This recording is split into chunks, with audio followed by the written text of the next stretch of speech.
In 2013, new bungalows were being built at Sunnybank Avenue on the Pendower estate in West Newcastle. The building work exposed a coal seam. This generated a lot of excitement locally, as coal mining had once been the foundation of this area's economy, with dozens of pits scattered across the landscape. However, it had been 80 years since Benwell's last pit closed. This meant that the Pendower discovery was the last coal to be mined in the area. Even more exciting was the fact that this seam may have been the site of the first coal ever to be mined in Benwell. Pendower estate is built on the site of a former civilian settlement attached to the Roman fort of Condacum, which stood at the top of the hill just south of the line of the Roman wall, the present-day West Road. The Romans occupied this area for about 300 years until around AD 410. Although there is no direct evidence of their coal mining activities here, they are known to have mined coal elsewhere, and it is likely that they took the advantage of Benwell's plentiful coal seams outcropping near the surface of the slopes of the Tyne. The area can therefore stake a claim to be one of the first coal-producing areas in the world.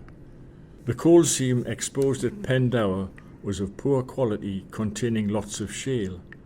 Much better quality coal is to be found about a quarter of a mile to the east in the high main seam, which comes very close to the surface in the graveyard of St James's Parish Church on Benwell Lane. The owner of that seam, John Buddle, donated the land for the graveyard and arranged to be buried there. It is reputed that he had his vault cut out of his own coal seam and is in fact interred in the much valued mineral which made him rich. It is unlikely that the other workers in the coal industry who were buried here were as well organised and provided for. We have records of 6 coal miners buried here who were killed by the need for coal, but there were many more deaths in the mines of Benwell and Scotswood over the years in which the industry thrived. Coal mining was not a safe occupation. Men were killed by rock falls, gas, explosions, faulty equipment and floods. In the case of the most infamous incident locally, the Montague pit disaster, the fault lay with the failure of management to make use of records of earlier mine workings. 38 men and boys were killed when they broke through to the disused workings of the Paradise pit and were drowned in the subsequent flood. The memorial to those who died in the Montague pit disaster in 1925 is in Elswick Cemetery, but records show that the Montague pit killed 78 more men and boys in its long history, including Joseph Ryan, Alfred Stubbs, William Sanderson and William Harrison, who are all buried in St James's graveyard. Joseph Ryan, a married man with 4 children, was killed in 1891 when he took a naked light into the area in which there had been escape of gas. He died from injuries sustained in the ensuing explosion. In 1932, Alfred Dickinson Stubbs, a coal cutter, was electrocuted. The following year, William Sanderson was crushed by tubs while working as a rollieway man. The rollieway was a path or road high enough for a horse to walk along, pulling the rolly, carrying tubs from the coal face. The rollieway man's job was to keep the rollieway in good repair. Charles William Harris worked as a filler in the Montague pit, loading coal into tubs.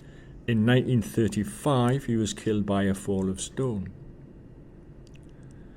Thomas Hall was only 12 years old when he got out of a lift cage at the wrong side and fell to his death at the seam below. The history of pits is marred by accidents and deaths.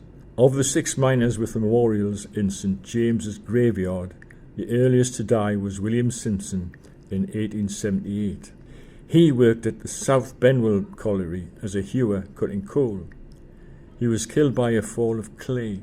According to records, at least 19 other men were killed in this pit in different accidents. In 1906, William Richardson was killed by a roof fall in the Charlotte pit just north of the graveyard. As a deputy overman, he was responsible for supervising a shift of men.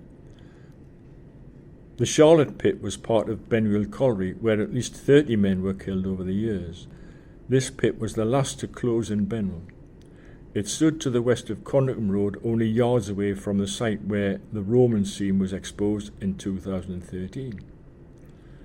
Condickham Road was previously known as Charlotte Pit Lane, and the house of the pit manager can still be seen today, one of the few visible remains of what was once the area's main industry. There were those who escaped death in the pits, of course. David Wharton, who at the age of 69 was still working as a hewer, arguably the most physically demanding job in a pit at the coal face, died in 1910 in the aged miners' cottage at Throckley, after what could only have been a very short retirement.